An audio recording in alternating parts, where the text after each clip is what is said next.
And joining me now is Matthew Dowd, founder of Country Over Party. And you've been brilliant on this. I have really enjoyed listening to you. Been scared, but also scaring is caring. So I appreciate the things that you have said about democracy. I mean, you have said that there should be a presidential commission on democracy. I don't disagree with you. But if we can't even get a commission, and the president has said he's not going to do a blue ribbon commission of his own on January 6th, what else can be done to make sure that the full truth of January 6th comes out, in your view? Well, I mean, the first part of the thing is to demonstrate that this is the most important issue of our time. And I think it's actually the most important issue in the last 150 years since the Civil War, because we're at that point in our history where this could really fall apart. Our grand experiment could completely fall apart. So I think the president could start with demonstrating every single day this is the most important issue of our time.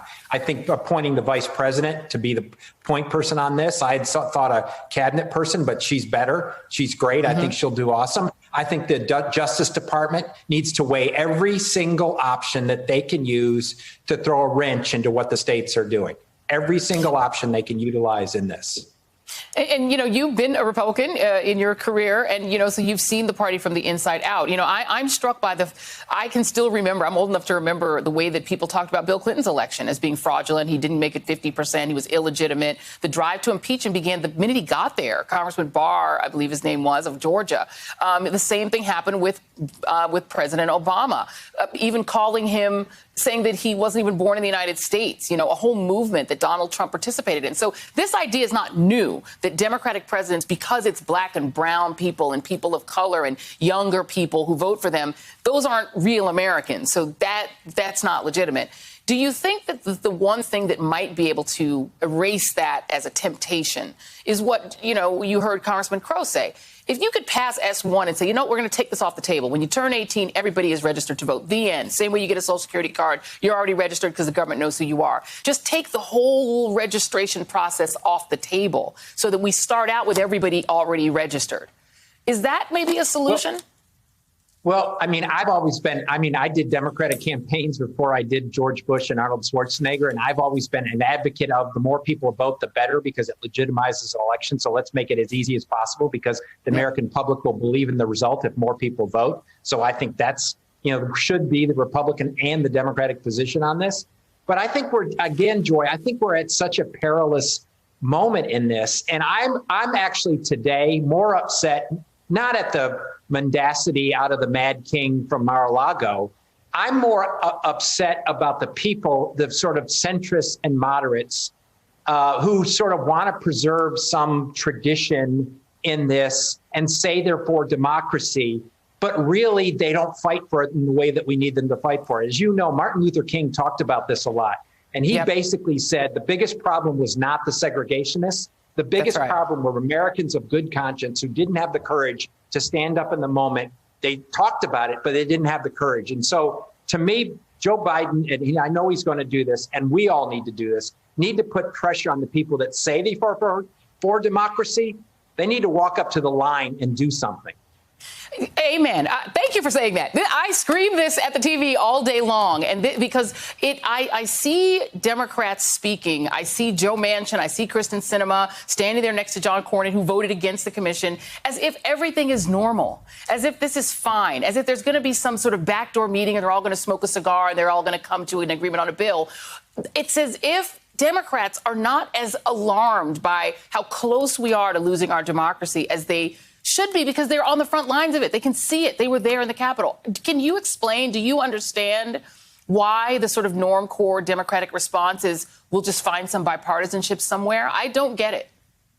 Well, I think Democrats, I mean, my view of it, Democrats have always been the last people to say that we need serious reform, serious structural change, serious stuff. They've always been like, we can make it work and we'll have bipartisanship and we'll do this, while Republicans are, you know, throwing oil over the walls and launching all kinds of mortars at the thing. And the Democrats are like, we'll make it all happen.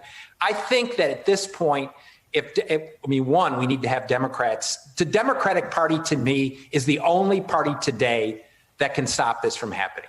It's not a vehicle through the Republican Party. You're not going to change the Republican Party. It's gone. And I don't care what Liz Cheney says. She needs to get out of her delusion.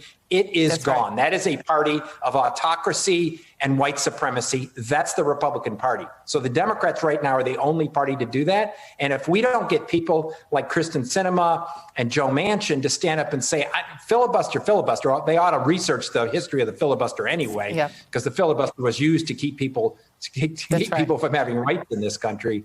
That's where we're at. And I think until Democrats understand this is a 4-alarm fire, it's a 4-alarm fire, and it's the most important issue of our time, they're not going to get infrastructure done. They're not going to get tax reform done. They're not going to get healthcare reform done. They're not going to get any of that if our democracy falls and voters don't have the rights to go to the polls. You know what scares me the most, Matthew? That people like Kristen Sinema and Joe Manchin actually are not on the side that we are on this, that they are actually okay with the future that Republicans have in mind. That's what scares me. And I'm not accusing them of that. I don't know them personally. But until they convince me otherwise, that they really care more about democracy than hanging on to the filibuster, which has the history you and I both know, I don't know how to believe that they're on the side of preserving democracy. I don't really know what the evidence of that is. I haven't seen it. I would like to see it. I would like someone to ask them, do you favor the continuation of our democracy, and what are you willing to do about it? That I wish they'd come on this show, and I would ask them that. That's my only question. Matthew Dowd, I will leave that is just, go on. I'm sorry. Go ahead. No, I was just going to say they seem to care about going to a subcommittee meeting or going to some meeting in Washington like it's just the norm. We're not in the norm. No, we're not in the norm. So we're not. You got to give up on all of those props that you thought you could use. It's over. The norm is over. Please listen to Matthew Dowd, Senators. Matthew Dowd, thank you very much. I appreciate you being here.